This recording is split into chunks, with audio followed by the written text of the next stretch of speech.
Welcome to episode 149 of the Sports Geek podcast. On this week's episode, I chat about the changing landscape of sports consumption with Chris Wagner from Newline. Welcome to the Sports Geek podcast, the podcast built for sports digital and sports business professionals. And now, here's your host, known for using more hashtags than Kobe Bryant, Sean Callanan.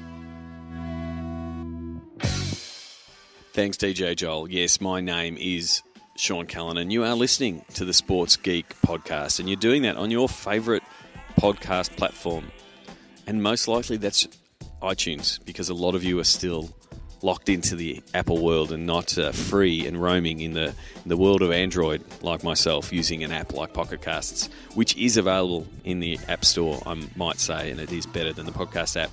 But for those of you who are on the iTunes platform or use iTunes in some form or another, thank you very much for the 113 iTunes reviews that have been left worldwide.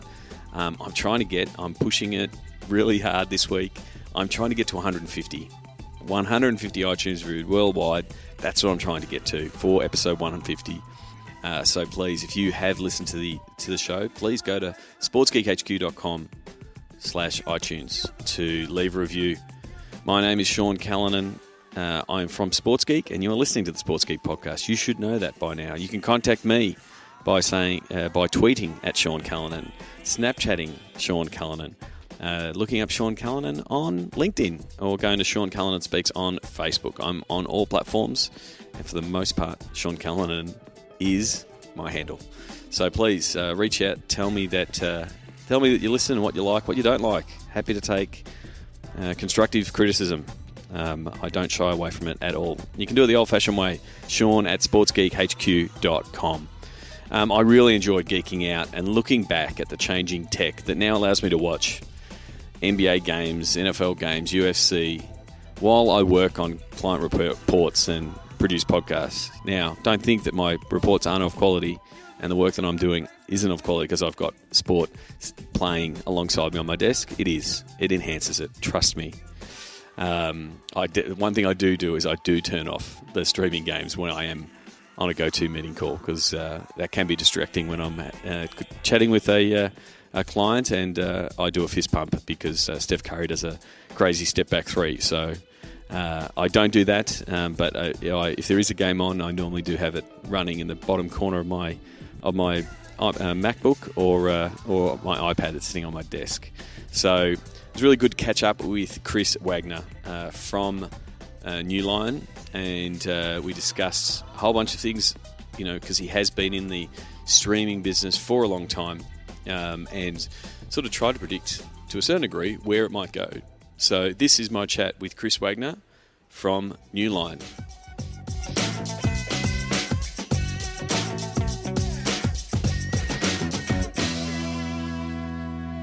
Very happy to welcome Chris Wagner, the EVP and co-founder of Newline, to the Sports Geek podcast. Welcome, Chris. Sean, thank you. I'm glad to be here with you.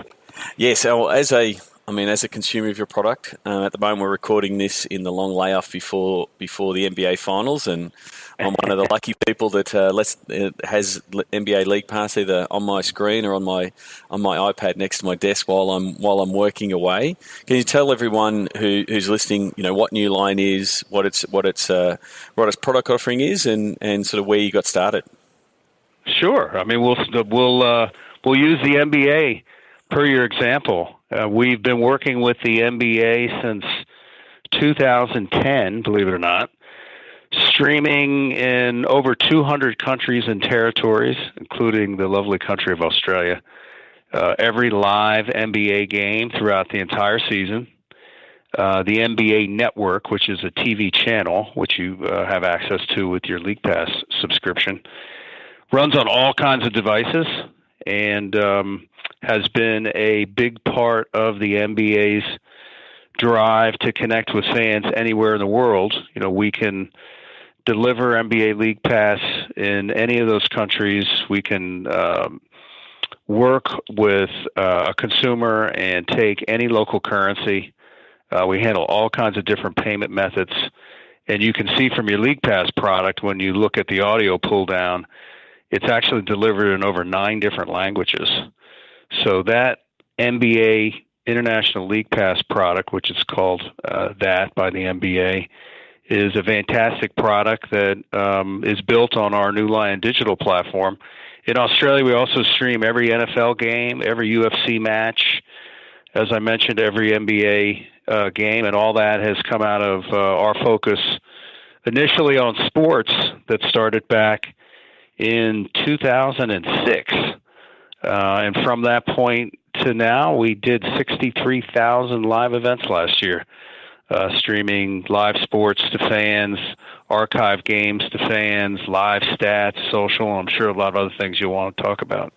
Yeah, definitely. I mean, and again, the landscape, the technological landscape back in 2006 was vastly different than it is today. Like, we didn't have 3G, 4G, all of those kinds of things. Mobile wasn't a big player. We spoke to Jen Van Dyke about her early time at the PGA and doing video early when the internet sort of couldn't handle it. What was it like in that sort of time frame when the technology was trying to catch up with the internet speeds and sort of vice versa?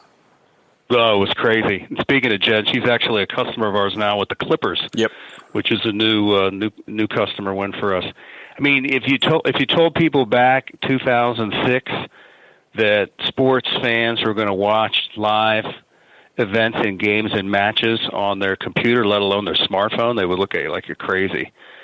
But to your point, there's been a lot of enhancements, both by New Lion and by the industry at large, to continue to drive really great HD video quality, and now we're delivering 4K video over the top. But even broadband rates have gotten better. Speeds and costs have gotten better. The technology once was a big computer, now is the size of an iPhone or an Android handset. So processing powers have gotten a lot faster, coupled with all the other advancements. And you have kind of a change in the way people like to watch things. They like to do multiple things at the same time. TV is no longer in your living room. It's really whatever that screen is in front of your face, no matter where you are, traveling or home or on a train or a bus. So I think there's a number of things that have happened since 2004. Certainly the technology has amplified, all this great product.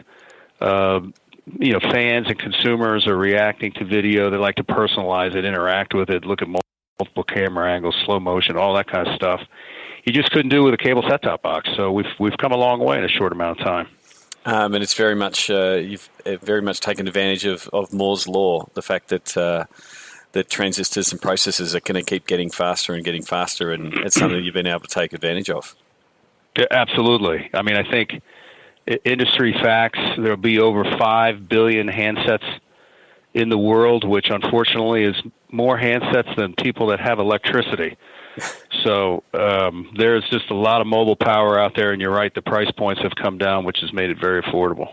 So you talked a little bit about, we mentioned Jen there at the Clippers. I mean, and talking about over the top as a product, it has been league driven.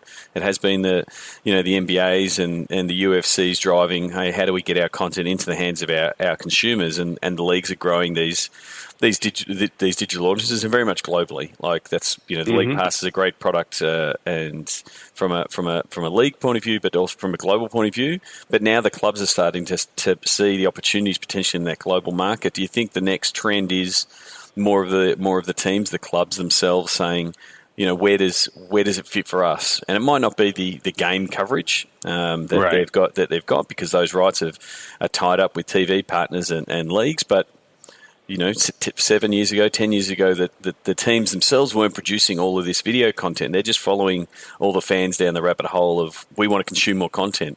We want to consume it in a video form.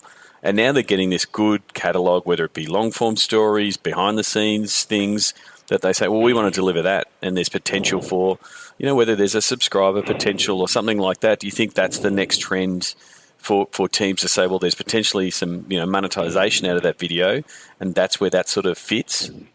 No, absolutely. I think sports fans have very deep passions for the clubs and teams they follow, and many want to be connected as frequently as they like to be connected. So being inside the club, so to speak, seeing those player interviews before they go out on the pitch, seeing the highlights, seeing the post-match discussions, seeing where, the players like to eat and spend their time when they're not playing their sport, people just can't get enough of it.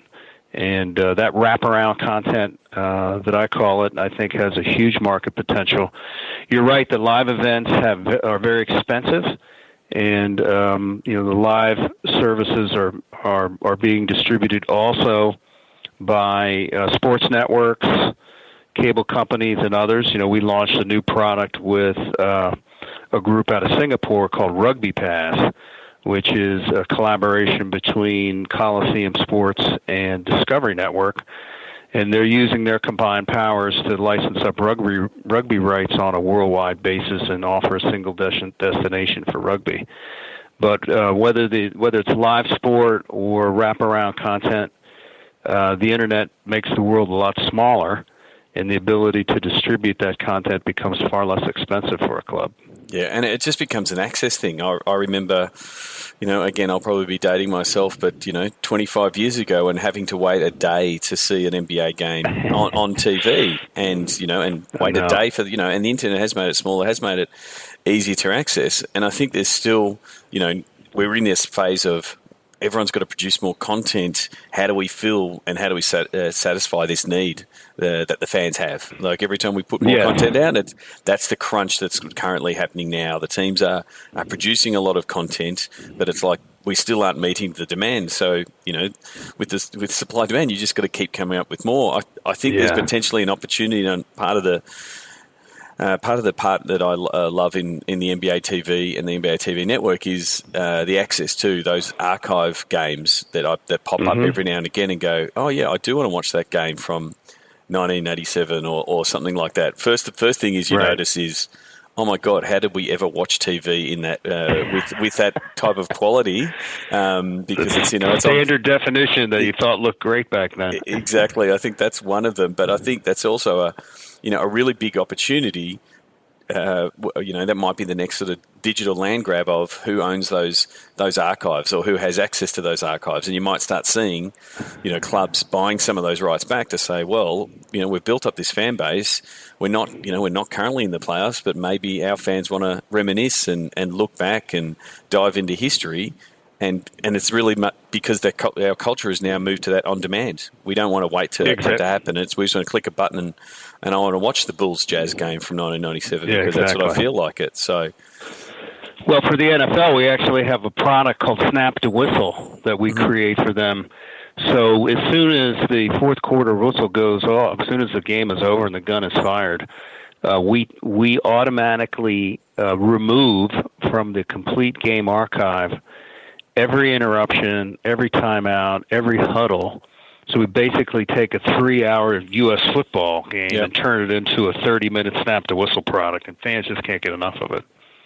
Well, and it's perfect for that, especially in the NFL where a lot of the games are played at the same time, and the red zone type of packages always work because you're flicking between what's happening. But if you've committed the time, the 3 hours to watch your team, but you do want to catch up on everything, you don't have 18 hours to watch the other games. Plus you got fantasy, right? So fantasy, they're watching players across the league, and again, that makes it easier with highlights and condensed games to do that. And do you think it's these complementary products that are also helping drive more viewership? In that I have to fill out my fantasy brackets and my fantasy team and daily fantasy, which is growing in the US. Do you think that's helping the digital play around? Hey, we want to watch Snap to Whistle because I need to know which running back to pick next week. Do you think that kind of thing, the growth of that in the last 4 or 5 years, is also bringing in more viewers on the digital side? Yeah, absolutely. I mean, I could think back in 2006 when, I'll refer to it as simple streaming, where you just wanted to stream to work and you wanted to be able to watch a live event. And then to drive engagement and to get more people to watch and to get more people to stay online longer, we started to add live stats. And that had an immediate effect on the amount of time people would spend online. Then, because of your question about fantasy, we started adding quad view. So watch 4 games at the same time. In the event you might have 4 players. That had an immediate effect on engagement. Then we started adding enhancements to the streaming service itself. So we moved from what was a simple stream to one that's interactive. Instant replay, slow motion, jump back to live. And from the NBA product, you get all those timeline markers. Mm-hmm. So you can go in and say, just show me 3-point shots, just show me dunks, just show me my favorite team, not the other team. And all those highlights get repopulated on the timeline. So along your DVR, you can go back, click, watch a particular great shot, click back to live. Those type of features drive a lot longer time of engagement, which means you've got more of an opportunity to either renew that subscriber or upsell that subscriber to another product or cross-sell some other type of merchandise. On the operations, sort of the coaching side of sports, there's a lot of video analysis where people are either coding, video to say this is when, Kevin Durant goes to his left and takes a jump shot, and they can pretty much cue all that up. Do you think some more and more of that type of content will become more consumable? Like that consumers will say, I want to see every LeBron James from every LeBron James dunk this year, and you click of a button and it gets served. Is that stuff something that consumers want, or sort of on the roadmap for that type of things for fans?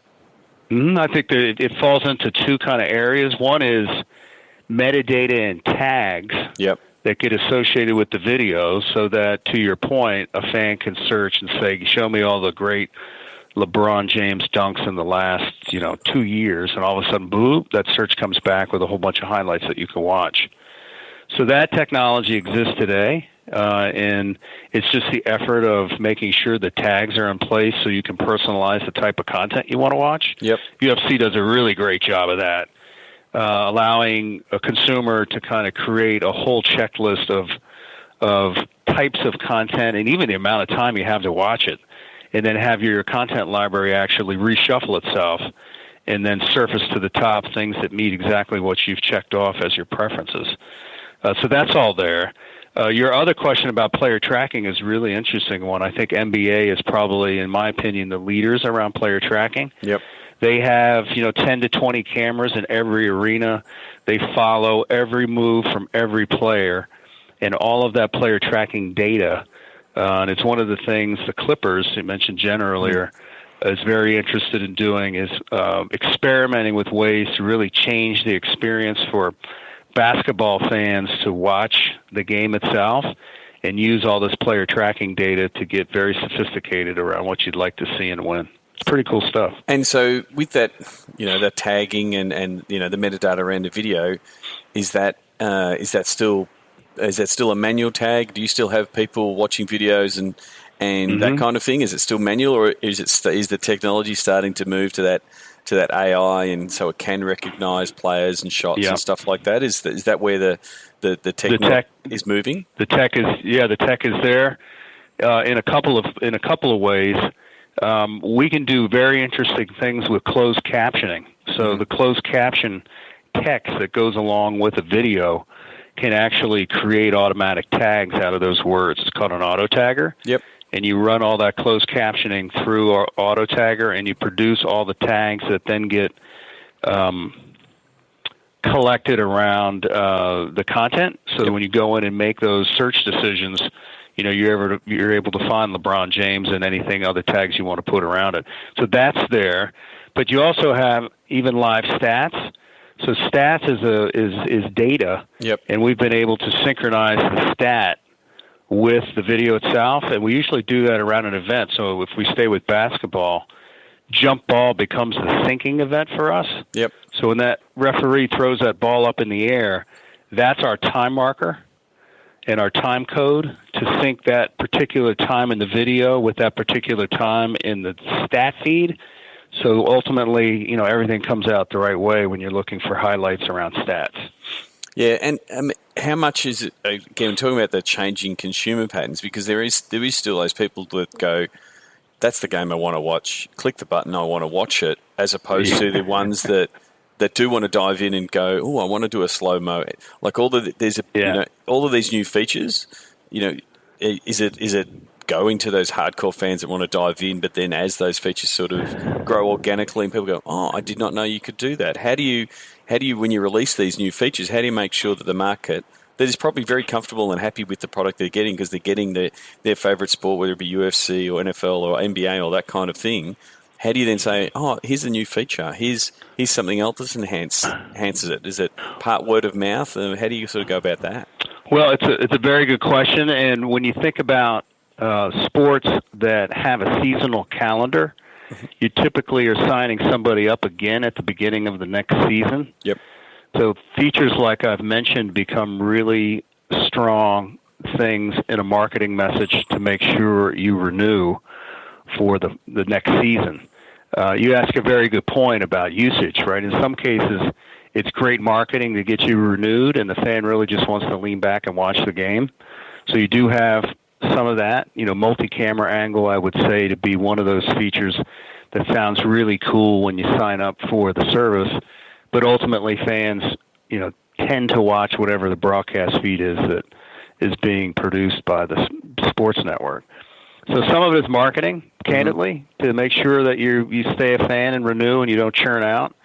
But I think also, especially for archive and condensed games, you watched a great football match and you're back at work and it's Monday, and you're really interested in going back and seeing some things from that weekend's match. I think on the archive side, people like to go to great plays, great situations, and get there quickly. So those features become really important in terms of how you find it, replay it, slow motion. With surfing as a great example, they used to be on YouTube, and World Surf League, we do all their live events. And, for surfing, to watch somebody surf those monster waves in Australia, but also be able to watch it in slow motion and then control the frame rate back and forth, it just changes the way you watch it, right? It's really cool. And you do that on your mobile device. Yeah, and the thing is, I guess part of it is, here's the feature, like the condensed game, the snap to whistle. I must admit, when I saw the tweets that, Klay Thompson got 60 points and, had 11 dribbles. So you watched the condensed game, you got every single shot.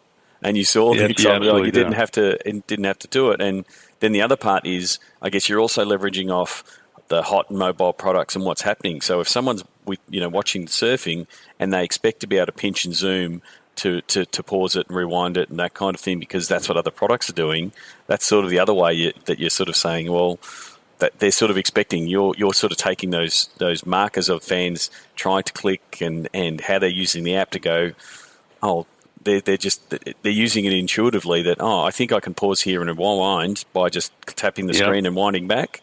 So some of the education piece is just, I guess, general mobile phone usage, and this is how people expect it to do, and you sort of just got to follow that expected behavior to a certain degree. Exactly, and that's another place for us to innovate.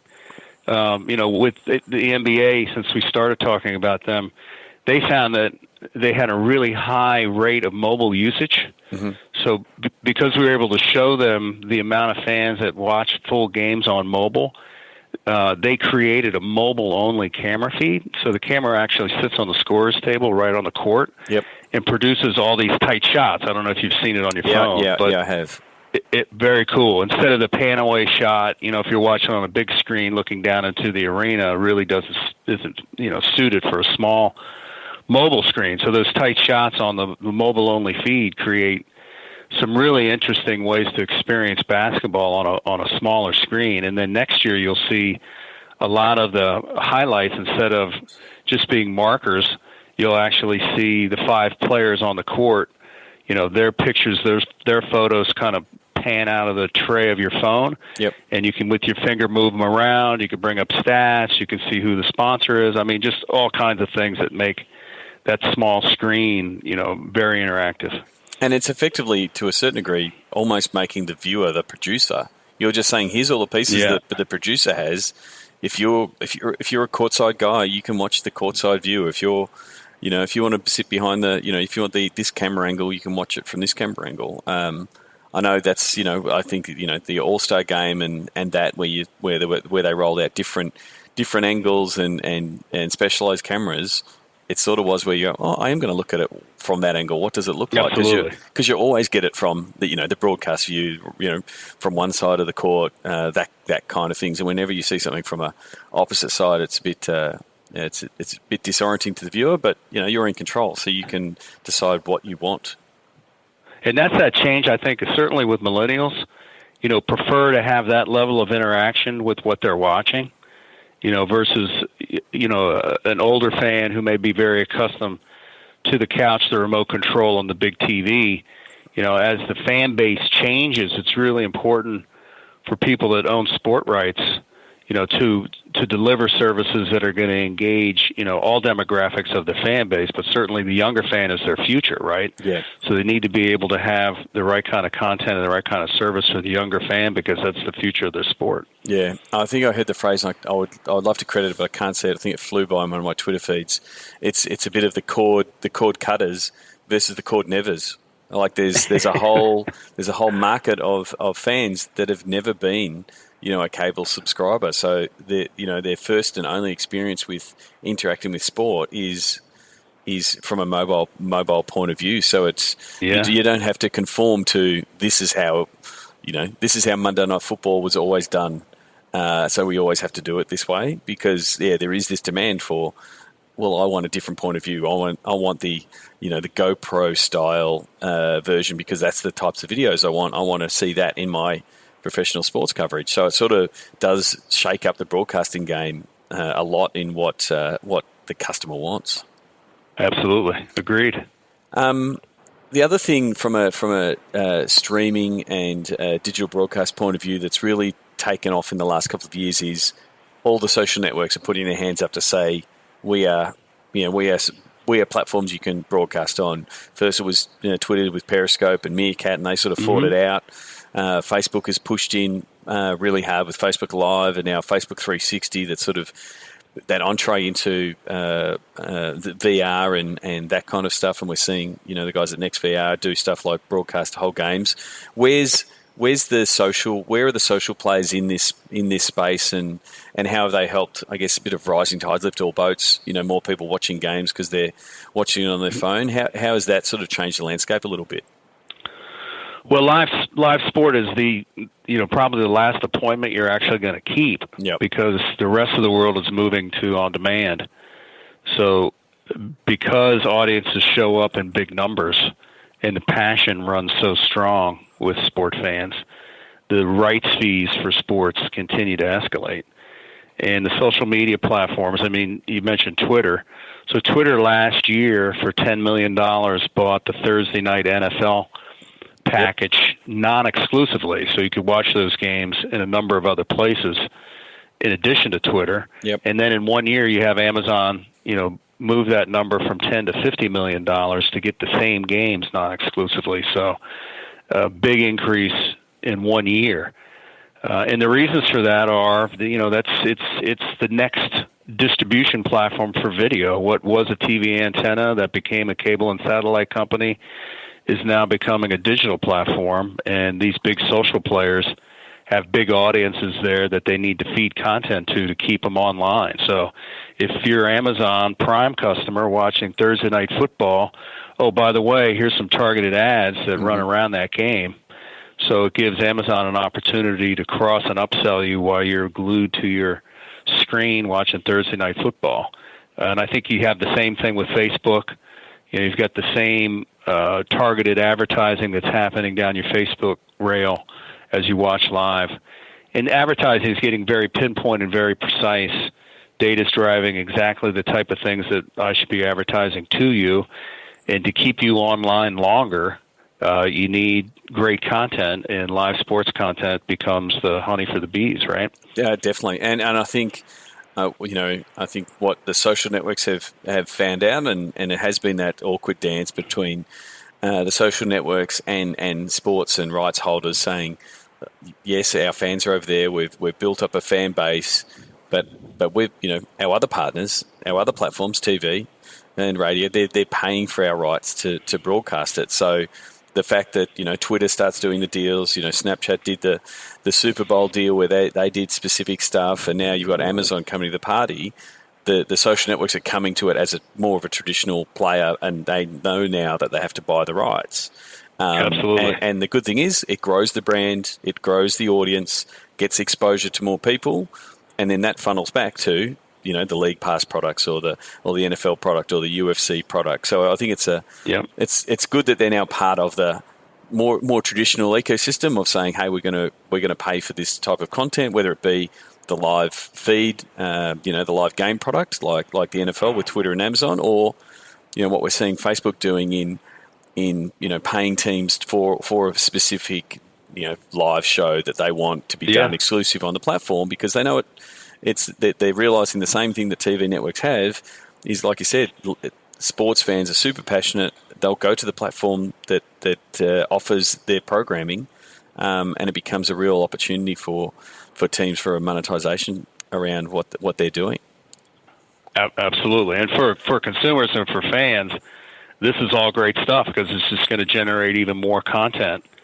And if you're passionate about a particular club, you're going to get more content and you're going to be able to connect to it, wherever you're at. So for fans and for consumers, I think all this bodes really well around availability of content, volume of content, and your ability to personalize the type of stuff you'd like to watch. I mean, talking tech with people in the industry, I really don't like saying where are we headed, because if you look over your shoulder and look where we've been just in the last 18 months and the last 2 years, it's like some of it is really unpredictable, and you wouldn't have thought you were going. But I'm going to ask it anyway, because as you've been doing this since 2004 with Newline, and it's like you have to be looking forward to say where's next. Is there where are other places that you're looking for next? To where video and streaming and digital is headed? Well, we've always been focused on the fan experience as a way to differentiate in the market. Yep. Much like the comments we've been talking about around NBA League Pass. We see VR as a really interesting way to create new experiences, best seat in the house, rowdiest part of the arena, walk out with the team in the tunnel. Those VR experiences, I think, bring a real level of connection with the club or the team you're watching. They can be delivered live, they can be delivered on demand, they can be delivered as highlights. Mm-hmm. They can be watched in a headset, they can be watched on a phone or a tablet. So we're a big believer of VR, and I've been doing some really cool things with Nokia. And then you add all of the immersive ways to experience video. Esport is growing like crazy. Yep. NBA has launched a whole esport league to bring in new fans that wouldn't traditionally watch an NBA game but may want to participate in an esport so that they can actually play the game themselves in that game. So we think esports is going to be a great opportunity to expand audiences and viewers. And then added to that, you have all the augmented reality opportunities to do video overlays and do some really interesting things with video to put you in places or put things around you while you're, physically in your office. The early elementary view of that would be Pokemon, but, I see some really cool things happening around augmented reality with video. Certainly VR is a lot closer than that. Yep. With what Nokia's done with their Ozo lineup of cameras. But, yeah, it's nothing but great new experiences, I think, to come.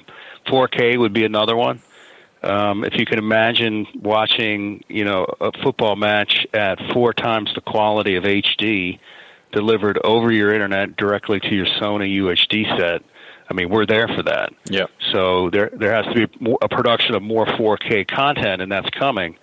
But if you really like sport, seeing it at 4 times the quality of HD on a large 60-inch screen, that's pretty compelling. And you got high dynamic range coming with it as well, which is only going to make your smartphones look even better. So video quality, I think we continue to break new grounds on. Yeah, the fact that, only 10 minutes ago we were discussing and laughing about standard definition.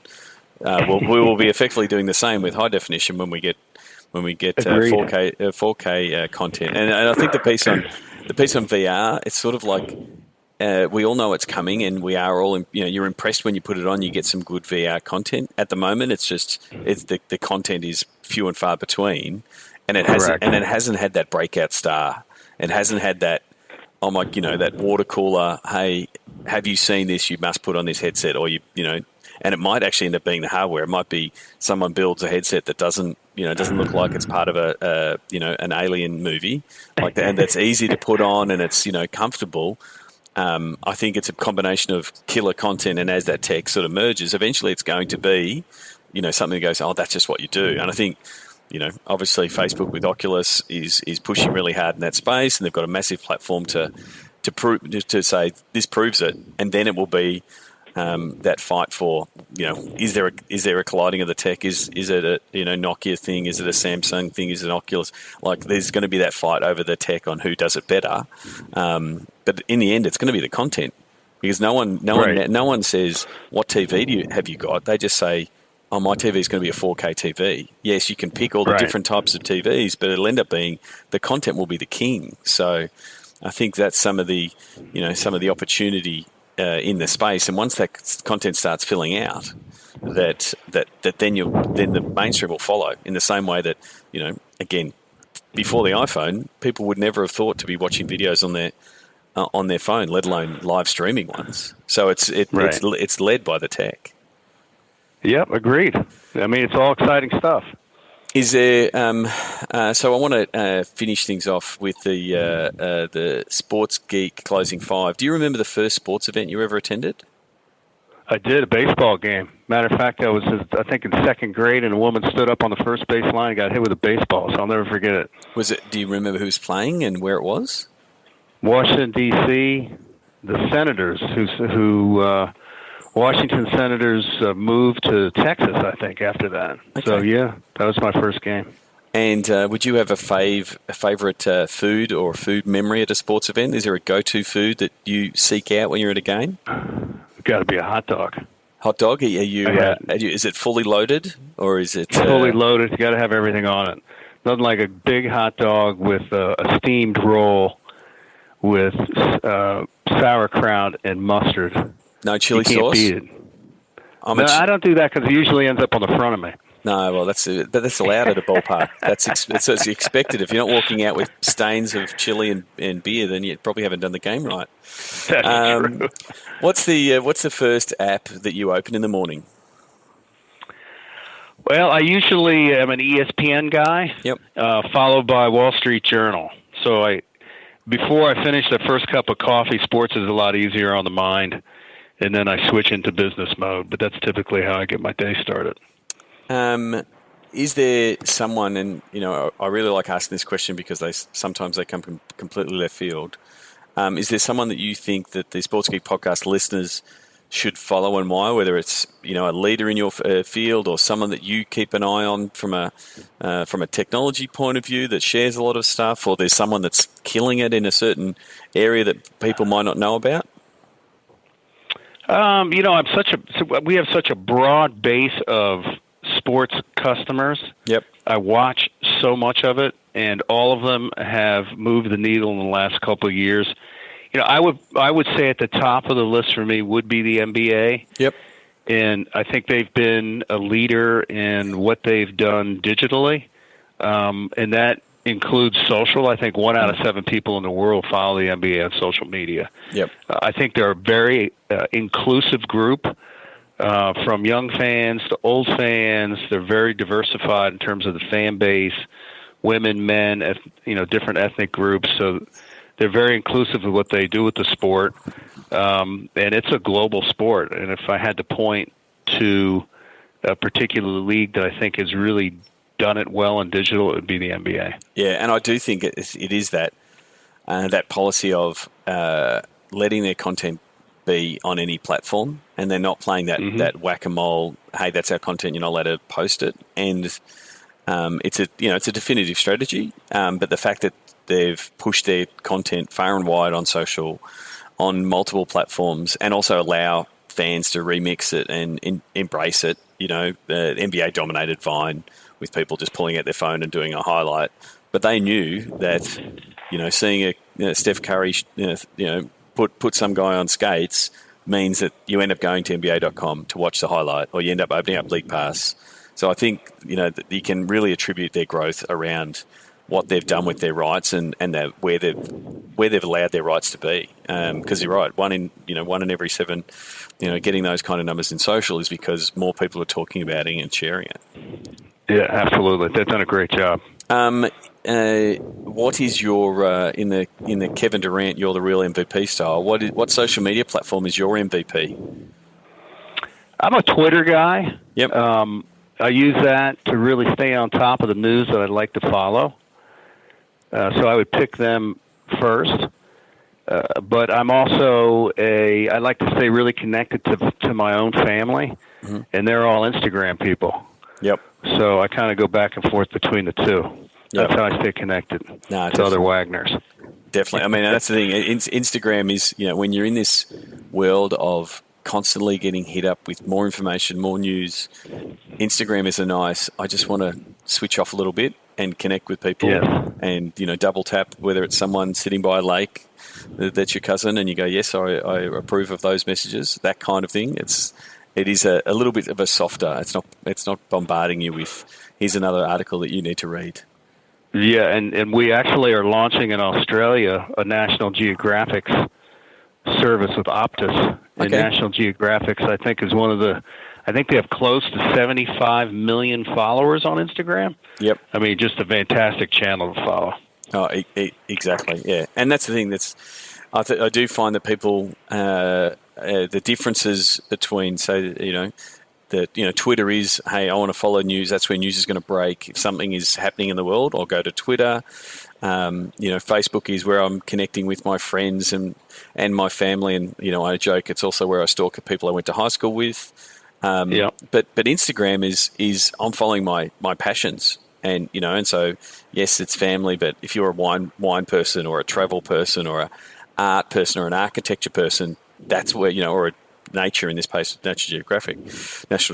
It's a great platform for that, and so it's very different. Cool. It's very different in that, yes, they're both owned by Facebook, and Facebook's trying to connect you with all your Facebook friends, but it's like that's not how people have traditionally consumed Instagram. It may change over time. There's no set course for all of these platforms, but it definitely seems to be that you have your 6 passions, and when I'm talking to clubs, I just say as long as you're one of those 6 passions, your Instagram strategy is fine. You just got to keep servicing that fan base. Yeah. So, Chris, if people wanted to connect with you, chat with you, what's the best place for them to connect with you on the internet? They can send me an email at chris.wagner@newlion.com, or they can follow me on Twitter. It's WAGCH01 at twitter.com. Terrific. Either way is fine. Well, thank you very much for coming on the podcast. Very much appreciate it, and keep up the fine work as a consumer of your products. It's definitely made more sports more accessible for me, being in Australia, and look forward to catching up soon. Great, thank you, Sean. Thanks for the time.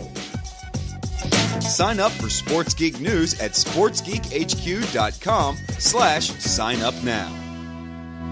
Thanks again to Chris Wagner. Send him a tweet. Send him a tweet to WAGCH01 and tell him which one of the services that we discussed is in your consumption, your monthly consumption. Are you a League Pass person? Are you UFC? Do you consume the Snap to Whistle product that they do for the NFL? Send him a tweet. Tell him that you listen, or tell him that you watch and how you use it. Are you one of those open the app, click the button and cast it to your Google Chrome? Or do you watch it mobile as you're sitting on the train and watch the condensed game? It is as interesting as much as the tech is also how the fans are interacting with the product. And as Chris said, yes, you want to dive in on the tech, but it's all about the fans and their fan experience. And so, I thought he would be definitely interested in hearing how you watch it, how you use it, how it's changed your behaviour as a viewer, because that's the area they're trying to develop. I'm hoping to see some familiar faces at Steve Sammartino's book launch on June 20. If you're in Melbourne, please go to stevesammartino.com/book launch. As I mentioned over a couple of episodes, Steve, or Sammer as he's known to me, is a good mate of mine. He launched his first book, The Great Fragmentation, in 2014, I believe it was. And And his second book, The Lessons That School Forgot, is available now on Amazon. If you go to stevesammartino.com/Amazon, you can grab it there. It's a great read. It is effectively a manual for anyone in the workforce and how they can survive the technology revolution, and what you can do to stay in front of it, what you can do to take advantage of it, whether you're an entrepreneur or whether you're an intrapreneur or someone working inside a business. Some really good lessons there as the job market shifts, as the economy shifts. Where are the new jobs going to be? Where is there going to be a ability for you to continue to make money? Plenty of lessons there from Steve, and yeah, I'm really looking forward to hosting the book launch. We've got some really cool ideas. We will be hopefully recording it or streaming it, but there's nothing like being there in person. So if you're in Melbourne on June 20 and you can make it, go to stevesammartino.booklaunch.com/booklaunch. If not, buy the book, tune in, follow what Steve's doing. I promise you'll learn every day when you see his tweets or his posts go by. So yeah, hope to see people there. A quick update on Sports Geek campaigns. It is in market. We are talking and starting to develop some pitches for teams. So again, if you're interested, go to sportsgeekcampaigns.com to register. And I've had a few people sort of ask me, why would it work? Why is this the way to do it? And what I've been doing recently is sending them to podcast guests that have helped show me the way, and how I've leveraged working with my teams and my clients from the lessons that I've learned from my podcast guests. This is one of the biggest benefits I have being the host of the Sports Geek podcast, is I get to talk to so many smart people, and and I sort of rate. I guess when people say which podcast should I listen to, there's been a couple that have been really hitting the mark recently. Jen Van Dyke from the LA Clippers, and her discussions around partnerships and digital and the theme of follow the money. And also Joe Gottfried from Maple Leaf Sports and Entertainment on how to monetize social. Those two pods have really hit. If you haven't listened to them, please go back, listen to them now. If it doesn't get you fired up about how you can make money and how you can drive revenue from digital, then I would say listen to them again, because I think there's real big opportunities. So that's where I get confidence that they work. They also work because we've run them before, and you can check out the case study at sportsgeekcampaigns.com, and you can also check out my Money and Sport keynote. And so there's a few snippets of that keynote available at the Sports Geek campaign site. And if you want the full slide deck and it all laid out, you can go to sportsgeekhq.com/moneyandsport. It really is the opportunity for sports teams to offer fully fledged, fully developed, fully integrated campaigns. So sponsors aren't using external agencies. It is very much that sports teams as agencies model. Now, people might say, well, hang on, we're a sports team, not an agency. Well, 8 years ago, you also weren't a media outlet. And now most sports teams are a media outlet. So I know the leap from selling your content and providing a full service campaign, reporting and everything is daunting to some teams. And this is where Sports Geek campaigns come in, where we help the partnership team, the commercial team, sponsorship team, whatever your team is called. We help them build pitches. And those pitches are fully valued and signed off by me. So they'll be signed off by an independent party, by Sports Geek, saying this is industry standard, this is what the video's worth, this is what the content's worth, this is what the campaign's worth, this is what the lead's worth, this is the brand recognition you'll get, this is the type of audience you'll get. So the sponsor goes in with some real assurity around what's going to be delivered. And because you're pitching both a campaign and the content hand in hand, your team and your digital team, and that's the thing, I've worked with digital teams, that content is woven in. It's not just sent to the team saying, hey guys, promote this campaign. It's here's the campaign generates discussion, that discussion generates content, that content gets published, that content is published with sponsors, and it's a bit of a rinse and repeat. Go back to sending, which sends people back to the campaign, which generates more content. And then that becomes where that value piece comes. And so you end up having campaigns that are valued at $25,000, $40,000, $60,000. Now, then it just comes down to what can you charge for those. But when you're presenting to a partner a campaign that's worth $40,000, even if you do the discounting, there's exceptional value. And I'm not a massive fan of discounting. If you're going to deliver $40,000 worth of value, then you should be looking to deliver to recoup that in the sale. And so what we do in Sports Geek campaigns is help you get to that value point, help you sell that, help you sell the right parts of the puzzle. If a sponsor is looking for brand uplift, we tell you how to sell that story. If they're looking for leads, we tell you how to sell that story. And because that's the key part, they need to buy in on what they want. But you're going in with a fixed cost around what the campaign's going to cost to execute.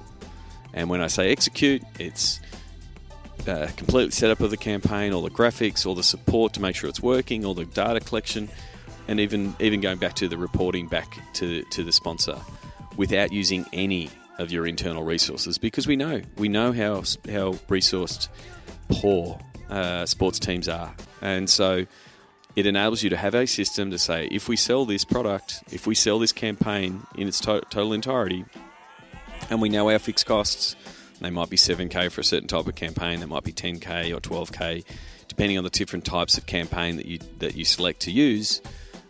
You'll be making between $8,000 and $30,000 or $40,000 in profit every campaign. And very much, if you're from the discussion in previous podcasts, once it's named and it's well defined, most commercial and partnerships teams can sell. That's been the issue. The issue has been that digital has not been well defined.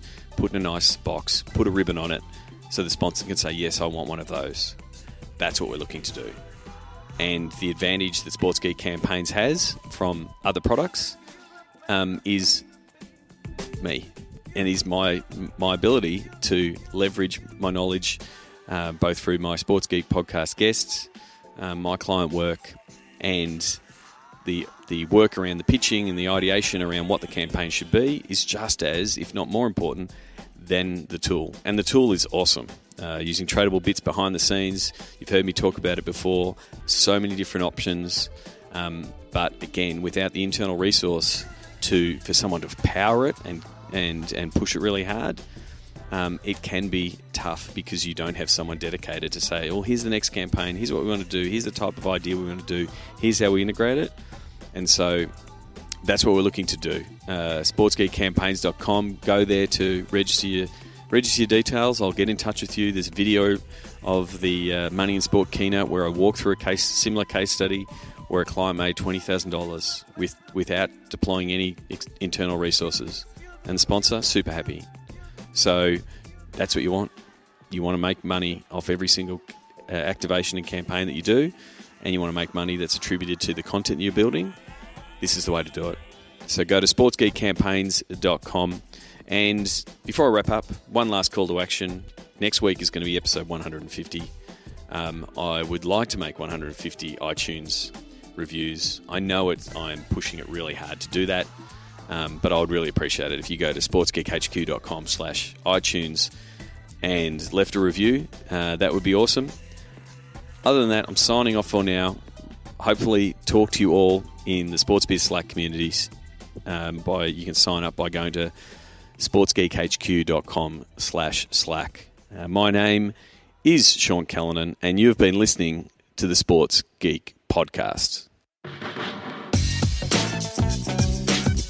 Like the Sports Geek Podcast? Find us on facebook.com/sportsgeek. Check out which teams work with Sports Geek at sportsgeekhq.com/clients. Please leave a review on iTunes. Go to sportsgeekhq.com/iTunes. Thanks for listening to the Sports Geek Podcast.